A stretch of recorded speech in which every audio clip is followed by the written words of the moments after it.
Golden Axe has to be one of the Sega titles that most people know, or even if they've never played it, they've certainly heard of it. It spawned itself in 1989 and it is a beat-up game published by Sega for the arcades, running on the Sega System 16B arcade hardware.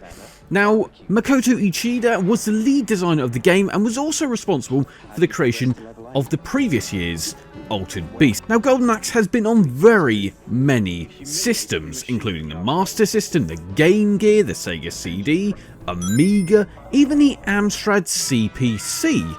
But now we're seeing a port by Hoffman to the NeoGeo, and we're also seeing Ian Michael's port of Hoffman's title onto the Dreamcast using the Dream Neo. So let's take a look at Hoffman's version and his port onto the NeoGeo. So Hoffman's port was ported from the Sega System 16 arcade using a combination of reverse engineering and new development to ensure gameplay and visuals match the original to near perfection, which is great to know. There's also support for MVS, AES and NeoGeo CD systems. The other great thing is Game Region is also selectable, as well as this many other options including the full MVS support, including multi-slot game switching and credits. But how does it play?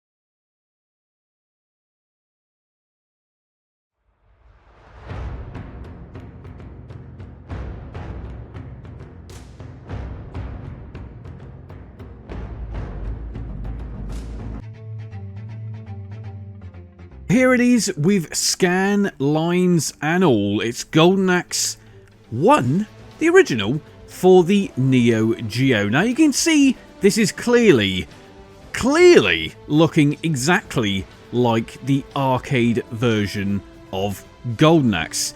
To the point where, yes that's right, it is virtually exactly the same. There's really not a lot missing here.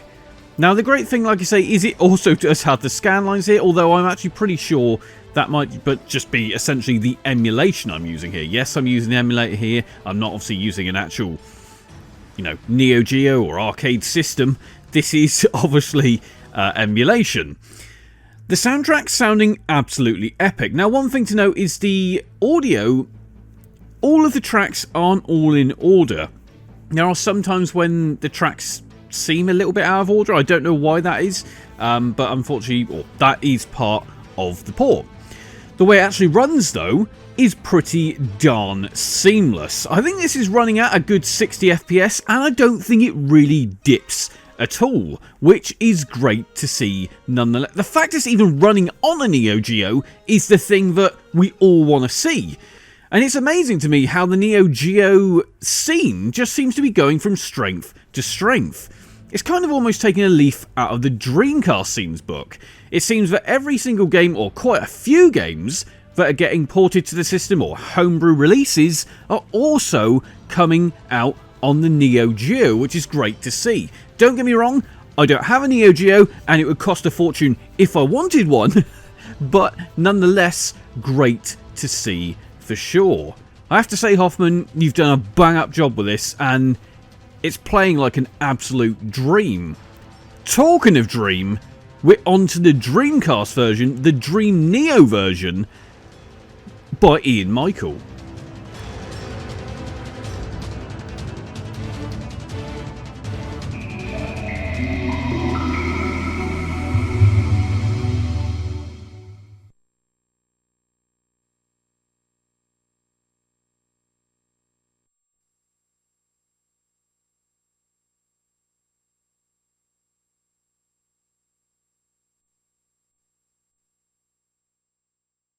Now this is Ian Michael's port to the system using his Dream Neo CD. So this is it. Now the great thing is it does give you a rundown on how to play the game, controls, etc., which I think is actually really good. And I'm not going to lie, this is a fantastic way to play the Golden Axe arcade port on the Sega Dreamcast.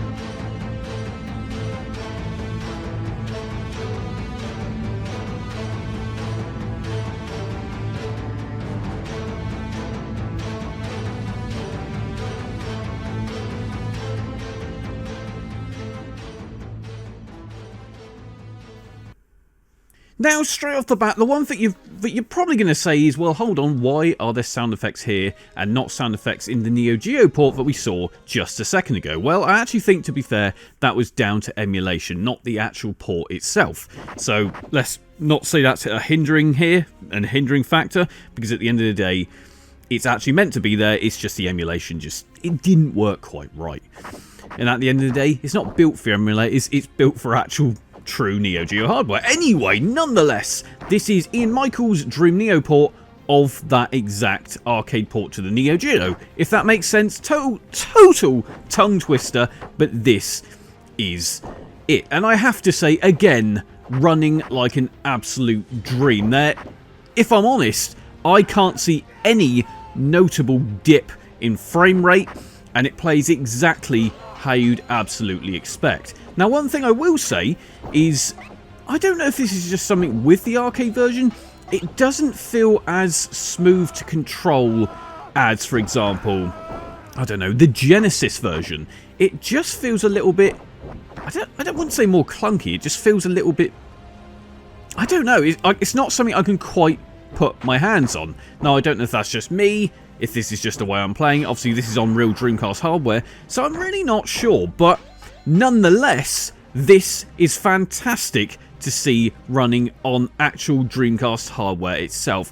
Totally unmodded system, and it's being played right here. In fact, to me, the crazy thing is, with all of Ian's work here with the Dream Neo, we're going to see a hell of a lot of games designed for the Dream Neo, or I should say for the NeoGeo, being played on the Dreamcast and working exactly how you'd want to see. This is a great time to be a Dreamcast fan. As always, let me know what you guys think. As always, like, comment and subscribe. It's Alex signing out.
If you enjoyed this video, make sure to like, comment and subscribe.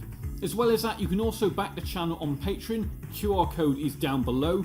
But obviously you can check out this video, you can also check out that video. And on that note, it's Al signing out.